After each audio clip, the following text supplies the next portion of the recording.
अस्सलाम वालेकुम friends and welcome back to my new vlog. This is Anam Mirza. तो guys कैसे हैं आप लोग? उम्मीद करते हैं आप खैरियत से होंगे। अल्लाह का शुक्र है अभी ठीक है।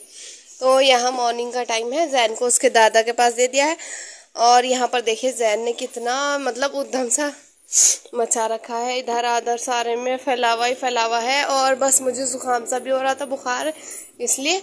और बस अब मैं क्लीनिंग करती हूँ, यहाँ की सफाई करती हूँ और आज का व्लॉग पूरा देखिएगा एंड तक क्योंकि इंटरेस्टिंग होने वाला है। आज मैं आपको जो है कढ़ी, मट्ठे वाली कढ़ी की रेसिपी दूंगी, बिल्कुल मस्त स्टाइल में, बिल्कुल इजी तरीके से। आप बिल्कुल कोई भी बना सकता है इस तरह से। बस पहले मैं ये है कि यहाँ से क्लीनिंग वगैरह कर लूँ। उसके बाद देखिए 2 दिन से जैन के कपड़े नहीं धुले हैं क्योंकि फीवर हो रहा था और बारिश भी थी कल, तो इसलिए अब इतने सारे इकट्ठे हो गए। ये भी वॉश करने हैं हमें। सबसे पहले हम लोग क्लीनिंग करते हैं। मिलते हैं अभी आपसे थोड़ी देर बाद। तो भाभी अपनी अम्मी के यहाँ जा रही थी और जैनू उनके पास से आ ही नहीं रहे। आओ आजा, वो नहीं आने का। आजा मुन्ने, ये देखो, आ जाओ अपनी मम्मी के पास।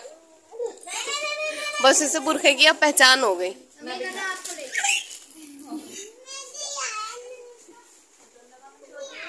मुन्ने कहाँ जा रहे हैं? जैन नहीं, आ जाओ आजा। सो फ्रेंड्स, अब जो है हम लोग आ गए थे किचन में। भाभी तो चली गई थी अपनी अम्मी के यहाँ और हमने आज डिसाइड किया है कि कढ़ी बना लेते हैं। तो यहाँ सबसे पहले मैंने बेसन ले लिया है। मैंने सोचा आज आपको भी रेसिपी दे देती हूँ। वैसे कढ़ी की रेसिपी भी दिए हुए बहुत दिन हो गए हैं।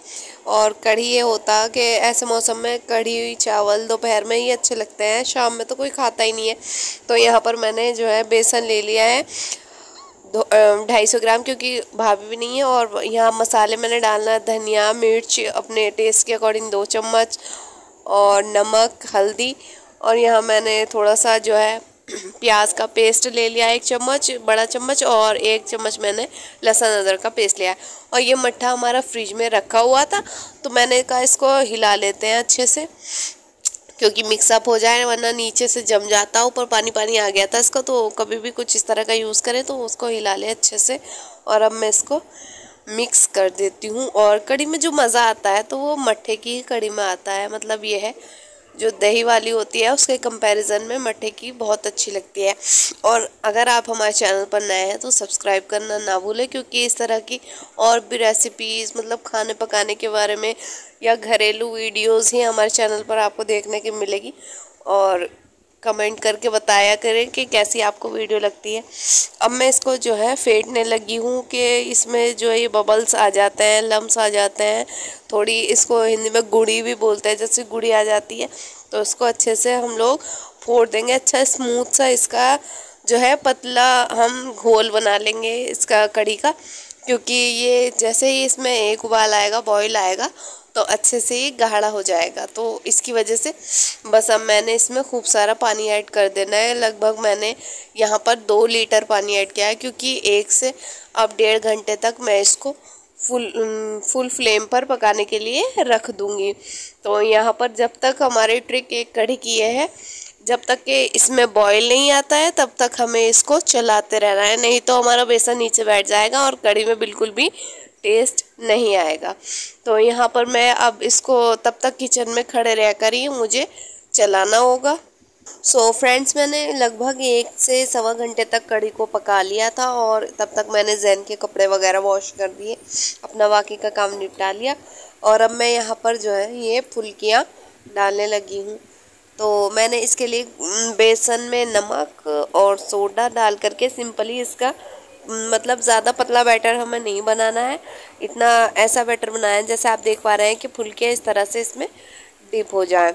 तो हमें तेल भी यहाँ पर कम लेना है। अगर हमारी फुल्के पूरी डिप हो जाएंगी तो वो अच्छे से नहीं बनेंगी, इनको हाफ़ ही हम लोगों को डिप करना है। और बस अब पहले तो मुझसे भी फुल्की बनानी आती नहीं थी, अब आ गई है। और अक्सर मैं ऐसा करती हूँ कि कढ़ी जो बनाती हूँ छान कर बनाती हूँ, लेकिन फुप्पो को मतलब ऐसे ही अच्छी लगती है जैसे कि मैंने आज तरीका आपको बताया है। तो ये वाला भी तरीका ठीक है, लेकिन आप लोग दही की बनाए कभी भी तो वो छान कर ही बनाए। उससे ये होता कि दही का जो पीसेस होता है छोटे छोटे फटे फटे से अगर नज़र आ रहा है वो नहीं आएंगे। तो फुल्कियाँ भी बस हमारे साथ ही यहाँ पर बन जाएंगी और फुल्की का मतलब यह है कि मैं तब डालूंगी जब मैं इसके कढ़ी की फ्लेम बिल्कुल बंद कर दूंगी, नहीं तो ऐसा हो जाएगा। एक बार ऐसा हो गया था मेरे साथ कि फुल्कियाँ बिल्कुल ही ऐसे जैसे टूट जाती हैं, सारी फुल्कियाँ बिल्कुल मेल्ट हो गई थी कढ़ी के अंदर में, क्योंकि मैंने उसको थोड़ी देर पका दिया था। मतलब मेरा इतना ध्यान नहीं था, एक्सपीरियंस नहीं था मुझे इतना। लेकिन अब यह है कि एक बार गलती हो गई है तो बार बार नहीं होगी, पता चल गया है। तो इसलिए मैं दूसरी साइड ही ये फुल्कियाँ निकाल कर रख लूँगी। और ऐसा होता है कि मतलब कढ़ी में फुल्की डालने के लिए तो ज़्यादा बनाते हैं, लेकिन उससे ज़्यादा उन लोग खा लेते हैं और बहुत अच्छी लगती है।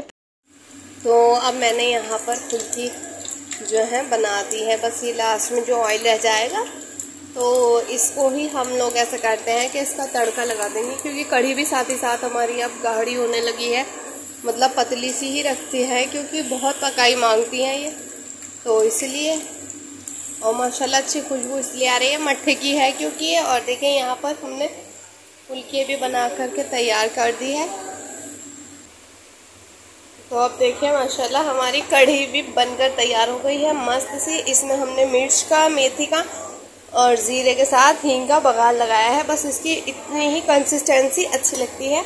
और अब मैं बनाने जा रही हूँ रोटी, क्योंकि रोटी बना तो मस्त है चावलों के साथ में। फुप्पो भी एक रोटी खाएगी, आधे चावल खाते हैं आधे रोटी है, तो इसलिए। और देखिए बस कढ़ी बहुत अच्छी लग रही है आज मुझे बनाने में।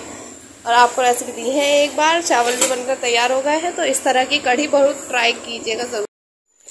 तो अब जो है देखिए यहाँ पर शाम का वक्त हो गया है माशाल्लाह से, और जैन सो रहा है। ये है कि मतलब दोपहर में सो जाता है आराम से, और मैं भी वैसे सो जाती हूँ, लेकिन आज नींद ही नहीं आ रही है, पता नहीं कैसा लग रहा। और मौसम बाहर का बहुत अच्छा सा हो रहा। तो गाइस देखिए वक्त हो गया है शाम का 6:30 का, और देखिए अंधेरा सा ही हो गया। मतलब यह है कि बिल्कुल ही टाइमिंग चेंज हो गई है। और मैं ये दिखा रही थी आपको कि यहाँ पर ये देखिए समोसे में माशाल्लाह कितनी भीड़ लग रही है, हम भी खाते हैं। और आज पता नहीं लाइट नहीं आ रही, अंधेरा कितना ज़्यादा हो रहा, बस दिल सा नहीं लग रहा था, इसलिए मैंने कहा यह है कि बालकनी में ही आ जाए। तो फ्रेंड्स अब हम आ गए थे किचन में, और देखिए माशाल्लाह यहाँ खुशबूदार पुप्पो ने यहाँ फ़िश भी बना दी है। वैसे तो इनमें से बैड स्मेल आती है, लेकिन पुप्पो के हाथ की बनी हुई होती है तो अच्छी सी स्मेल आती है, बिल्कुल भी ऐसा नहीं लगता है। इसीलिए वो बनाती हैं, हम लोग नहीं बनाते हैं, बहुत अच्छी। तो गाइस अब हम जा रहे हैं ऊपर ये करेले लेकर के, और इसका मैं बताऊंगी आपको कि क्यों ले जा रहे हैं। तो गाइस हम आ गए थे भाभी की किचन में, और ये वाले करेले जो हैं मैं यहाँ इसलिए बेकिंग के लिए लाई हूँ कि मतलब ये है फूफा जो है बहुत इस तरह के घरेलू नुस्खे देसी उपाय यूज़ करते हैं। तो मतलब उनको ये है कि करेले ड्राई चाहिए, फिर इसका पाउडर बनाना है। तो हम लोगों ने, क्योंकि अभी मौसम भी नरम हो रहा है, तो धूप में तो इसको सुखा लिए थे, लेकिन फिर फूफो कहने लगी कि इसको ओवन में हम लोग ड्राई कर लेते हैं, मतलब बेक कर लेते हैं, तो ये बिल्कुल ही ड्राई हो जाएंगे। और ये मैं इसलिए लेकर के आई थी, अपना जो हमारा ये एल्युमिनियम का ढक्कन था, क्योंकि ओवन में जो होता है एल्युमिनियम के बर्तन यूज़ होते हैं। तो मैं सोच रही हूँ अगर जालियों पे ही ये सेट हो जाए तो इससे अच्छी क्या बात रहेगी, मतलब ढक्कन रखने की भी ज़रूरत नहीं पड़ेगी और दोनों एक साथ में हो जाएंगे। तो ये मैं कर लेती हूँ। और इसके लिए सबसे पहले हम लोगों ने ये करेले ले लिए हैं, और अगर आपको भी ये फुकनी बनानी है तो मतलब ये है कि या तो छाँव में इसको सुखाना है हम लोगों ने करेले को, या फिर हम लोगों ने इसको मतलब ऐसे ही सुखाना है। ज़्यादा इसको डायरेक्ट हीट में, मतलब सूरज के सामने इसको ज़्यादा ही सनलाइट में नहीं सुखाना है। तो उसके बाद ये जब बिल्कुल ही इसमें से नमी निकल जाए, उसके बाद फाइन साइज़ का पाउडर बना करके इसकी चूरन या फकनी नुमा बना लेंगे। इसका फ़ायदा ये है कि ये ब्लड में से शुगर लेवल को कम करेगा, मतलब जिनको डायबिटीज़ है उनके लिए तो बहुत फ़ायदेमंद है, और साथ ही साथ ब्लड प्यूरिफाई भी करेगा, मतलब खून की हमारी शुद्धिकरण भी ये कर देगा। बहुत इसके बेनिफिट्स हैं, और भी बहुत सारे हैं। करेले का ये पाउडर बन जाएगा, जैसे जूस नहीं खा पाते हैं या और कुछ भी, और मतलब जो बिना डायबिटीज़ वाले हैं वो लोग इसमें थोड़ा सा भूरा मीठा पाउडर मिला करके, और तब भी इसको ले सकता है पानी के साथ में। तो ये हमारा बहुत अच्छा सा ही देखिए नुस्खा है, और मैं इसको अभी ओवन में लगा देती हूँ।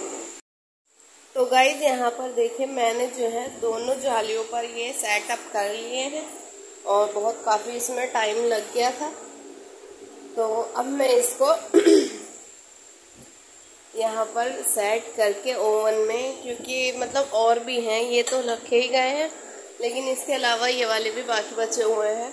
काफ़ी सारे करेले जो है पुप्पा लेकर के आए थे, तो ये यहाँ पर जो है अच्छे से सेटल हो गए हैं, मतलब मैंने रख दिए हैं। अब मैं इसको अपने बटन ऑन कर लेती हूँ ओवन को, और मैं इसको जो है कन्वेक्शन मोड पर 200 डिग्री पर ही 10 से 20 मिनट के लिए स्टार्ट कर दूँगी, ठीक है। और ये होते रहेंगे, तब तक हम चलते हैं नीचे।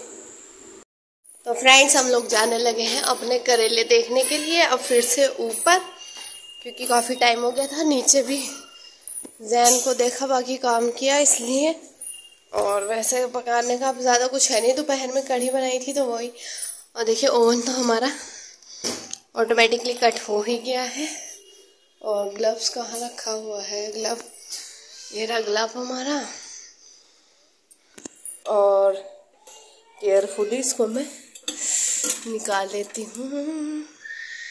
तो करेले देखिए ड्राई से तो हो गए हैं, और अभी चेक करेंगे कि फुल ड्राई हुए हैं या नहीं पाउडर के लायक, नहीं तो फिर इन्हें करना पड़ेगा फिर से।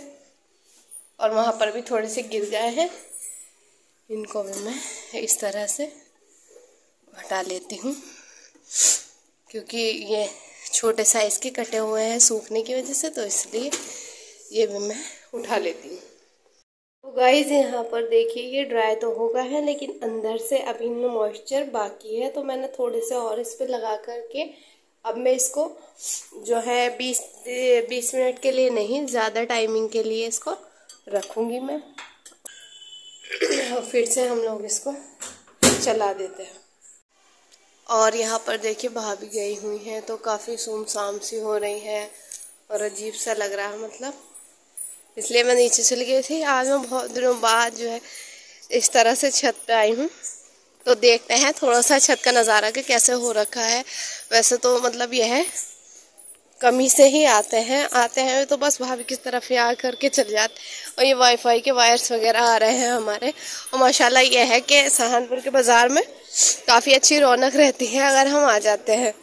ये देखिए रात में ये है कि मेरा कैमरा, क्योंकि मेरा फ़ोन बस नॉर्मल ही है, इतना ज़्यादा हाई टेक नहीं है, तो उसकी वजह से कैमरा नॉर्मल ही चलता है, तो इसलिए पूरा थोड़ा सा दिक्कत हो जाती है।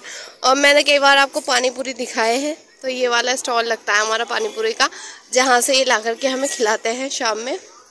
और पेस्ट्री वगैरह मिलती हैं यहाँ आगे जा कर के। ये वाली जो शॉप है उससे आगे ये सॉफ्टी वगैरह बिक रही हैं, उससे आगे मूंगफली भी, अब क्योंकि सर्दियों का सीज़न आ गया है तो मूंगफली भी बिकने लगी है। और यहाँ पर ये देखिए हमारे तिरंगे की ये जो है लाइटिंग वगैरह 3 रंग की इंडिपेंडेंस डे के बाद से लगी ही हुई है। बस अब चलते हैं नीचे, क्योंकि जैन अपनी अम्मा के पास है। तो गाइस फाइनली हम जो है सक्सेसफुल हो गए। देखिए फर्स्ट अटैम्प्ट पे तो हुआ नहीं था ये, और अब देखिए बिल्कुल भी इन करेलों में जो है मॉइस्चर नहीं है इतना सा भी। अब हम इसका फाइन पाउडर एकदम से ही बना सकते हैं। और देखिए जैसा चाहिए था ना हमें वैसा मिल गया है। अब मैं इसको नीचे जाके ग्राइंडर में ग्राइंड कर लूँगी अच्छे से। और ये वाले रह गए हैं तो ये भी हम लगा देंगे उसी इतनी ही मिनट पर जितना मैं ये लगाया था। और बहुत अच्छे से हमारे देखिए कई दिनों का काम जो है हमारा सिर्फ 1 घंटे के अंदर हो गया है। और अगर आप भी कभी ऐसा करें तो किसी भी चीज़ को अगर ड्राई करना है आपको, तो ओवन उसके पास अगर आपके पास है तो सबसे अच्छा ऑप्शन है ये। तो गाइस देखिए जैनू के पापा बच के जैन से वहाँ जाकर लेट गए थे, तो जैन यहीं आ गए। और पूरे घर में सारा सामान तहस नहस कर रखा है, फेंक रखा है इसने। बहुत दंगई हो रहा है माशाल्लाह। और देखो क्या हालत कर रहे हैं। अब इसके कपड़े वगैरह भी चेंज करते हैं। और आज की वीडियो बस कैसी लगी आपको ये बताइएगा। कमेंट कीजिएगा, लाइक कीजिएगा, शेयर कीजिएगा और चैनल पर नए हैं तो सब्सक्राइब कीजिएगा। ऐसे ही और वीडियो देखने के लिए हमारे चैनल पर बने रहें। मिलते हैं अगली वीडियो में, तब तक के लिए अल्लाह हाफिज़।